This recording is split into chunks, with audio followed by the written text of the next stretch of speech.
104.7 IFM. Report! Nasagip mula sa pagkakalunod ang dalawang babae habang naliligo ang mga ito sa baybayin ng Bunuan, Binloc, Dagupan City. Ang mga ito ay mula pa sa Baguio City at nagtungo sa lugar upang ipagdiwang ang kanilang kaganapan sa isang resort. Sa eksklusibong panayam ng IFM News Dagupan kay Franklin Jacinto, isang empleyado ng katabing resort na siya ring hindi nagdalawang isip na suungin ng malalaking alon upang iligtas ang dalawa. Naganap ang insidente dakong tanghali nitong ika-29 ng Enero.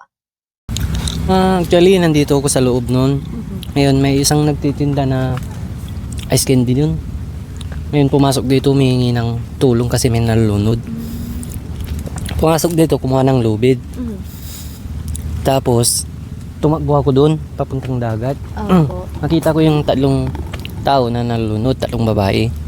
Ngayon, pumunta ako agad. Nakita ko yung pangyayari. Hindi ako nagdalawang isip na isagip sila. And then, yun. Pumunta ako ng tubig agad para isave yung tatlong tao. Gamit lamang ang isang galon ng tubig na iligtas mula sa bingit ng kamatayan ng mga dalagita. Sa sobrang lakas ng agos nga, bumalik pa ako kasi wala akong dalang pang save sa kanila. Kaya kumuha ako ng isang galon na yung lalagyan ng inumin, water. And then, dalawang life vest. Yun ang pinangsagip ko sa kanila.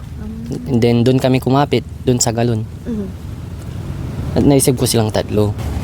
Mga idol, ito ang galon na ginamit sa sinagip ng mga nalulunod na kabataan dito sa may bahagi ng Barangay Bunuan, Binloc, Dagupan City.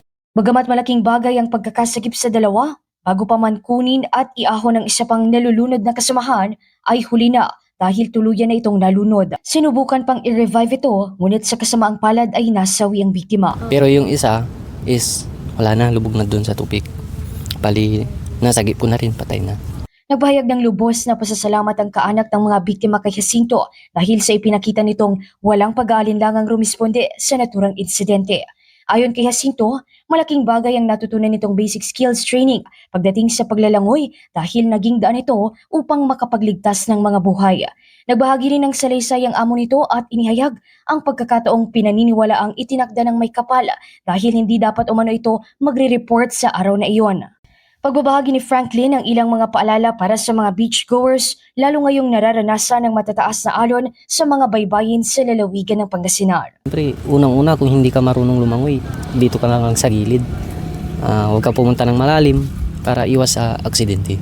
Samantala, ito umano ang kauna-unahang drowning incident sa nasabing baybayin hanggang sa kasalukuyan na agad ding narespondihan ng isang bayani. Siyempre kahit sino naman humihingi ng tulong, kailangan nating tulungan yung kapwa din natin na tao.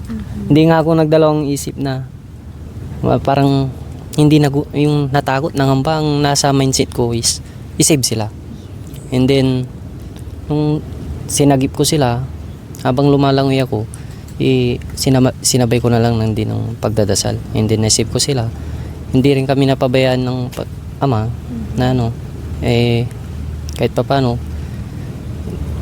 kompleto kami na naisip ko yung dalawa. Mula sa IFM Dagupan, ito si Idol Ron Nakatatak, IFM. IFM News. IFM News. IFM News.